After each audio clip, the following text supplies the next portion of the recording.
I think we're doing quite good. So the situation is like that Angela Merkel is not running anymore after 16 years out there in the elections. So the sentiment out there in the population of Germany is very volatile. We have three candidates from the Social Democrats, the Conservatives, and the Greens.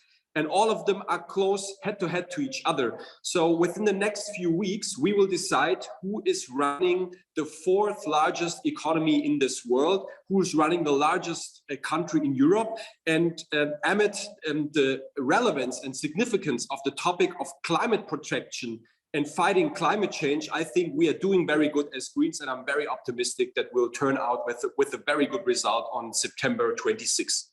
Looking at the election debate that took place over the weekend, one of the most tense moments seemed to emerge when it came to discussion of a potential coalition government.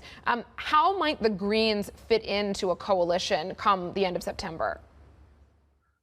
First of all, we will face a very difficult situation when it comes to negotiation, because we haven't forget as Greens that back in four years ago, a so-called Jamaica coalition consisting of the Conservatives and the Greens and the Liberals were negotiating, and suddenly the Liberals have left the negotiation table. So creating a government out of three parties is a difficult process.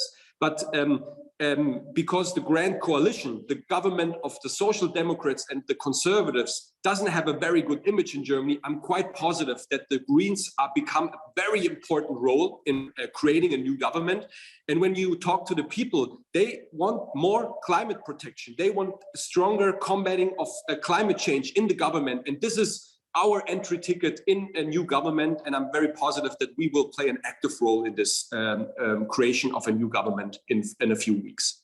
Very obvious that climate change is front and center to your party's mission. I'm curious how China fits in here, because Annalena Baerbock has made very clear that she thinks that Germany should take a tough stance against China, against Russia as well. But when it comes to climate change, China is so central to achieving global climate change goals. So how do you reconcile taking a tough stance on China more generally, but also ensuring that they're on side when it comes to climate change? I think you are pointing out a very important topic, because China, on the one hand, is a rival from a democratic perspective. On the other hand, it's an important partner when it comes to business ties. And Annalena Baerbock has very clear stated that we need to be tough on China when it comes to human rights.